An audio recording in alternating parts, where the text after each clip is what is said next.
So let's get more on Bitcoin, the cryptocurrency, and with that we bring in Chris Kline. He is the Chief Operating Officer at BitcoinIRA. Chris, thanks for being with us. Thanks for having me. It's a pleasure. Now, Bitcoin is a mystery to many still, Chris. So help us understand who generates Bitcoins. Governments print their money. So who or what is the equivalent of the Bitcoin mint, if you will? The Bitcoin Mint is the users and the miners themselves. So there's supercomputers out there now, like ant miners, etc., that are going through and solving algorithmic, difficult mathematical, layered complication, mathematical formulations in order to mine a Bitcoin. What makes that a beautiful concept compared to what you said, printing of money by central banks, is it's finite. There will only be 21 million Bitcoins ever mined in the history of our humankind, and that makes it quite starkly different than fiat currency out there today. Would that be unless another puzzle is created to mine more Bitcoins? That's something that people have put out there, but really the blockchain and the mining of it becomes this ICO world of alternative coins, like Ethereum, which has had a gangbuster of a week as well, and others that are coming to fruition are using that same mathematical computation with a different supply and a different purpose and utility for their coins and for their technology. Chris, let's go back to this mining process. Okay, so we understand it's a puzzle, and if you solve it, you get rewarded. But who exactly is compiling the puzzle, and then who decides how much the puzzle is worth, if you will?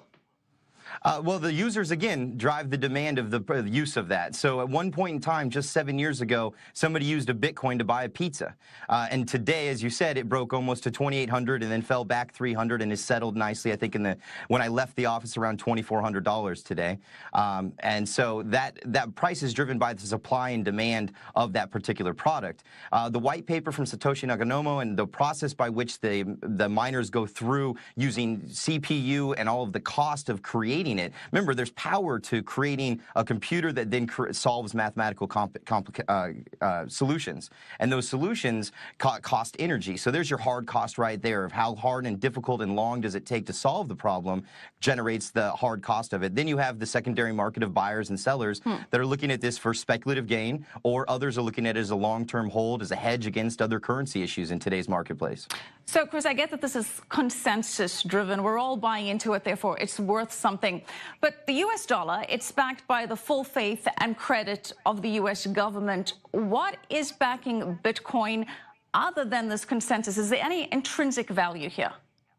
Intrinsic value, no. But really, if you think about the purchasing power and the dilution of the dollar since the Treasury began in 1913, it's lost about 97% of its supply of its purchasing power. Now, you're right. The American people accept it, and it's backed by the Treasury. But that Treasury has diluted this monetary supply of that 10 times fold every year with its quantitative easing that's taking place. So that's all about trust, balance, and support as well. A $20 trillion debt is something that doesn't bear down things like Bitcoin and Ethereum. No, it doesn't. And speaking of Ethereum, another cryptocurrency that's gained popularity and traction, do you see this as a trend? Do you see more alternative currencies coming up? Absolutely. I think that we just scratched the surface. The other day I was quoted stating that Bitcoin is finite. That's its ultimate allure. Ethereum is practical and efficient. I spoke yesterday with my grandfather, and he asked me to explain it in one sentence, and I told him it's simple. It's the solution to all of our common headaches. Ethereum and the smart contracts that it drives can replace things like, have you ever been to the doctor the first time and you need to fill out all that cumbersome paperwork on that clipboard while you're sitting in the waiting room trying to figure out somebody's social and maiden name? All of those things can go out of our heads, as well as other contracts and things in our lives. So each application of a new token is going to be the digitization of efficiency for our lives. There's so many more coming. The ICO space is rampant. There's new things with Litecoin, Dash, and others. And each time they get vetted and they start getting the right amount of market cap, that's where you really start to see things take off. 86 new companies joined the Ethereum Alliance on Monday at the consensus that CoinDesk held in New York City. That's a very exciting time, and not just small, big ones like Microsoft and Deloitte, but other just, Japanese, Mitsubishi, across the board. This is an international concept. Ethereum and Bitcoin are going to be accepted by major countries. Japan has made it a legal currency. Australia is removing the double taxation. A massive movement towards mainstream adoption is occurring right now. All right, Chris Kline, thank you so much.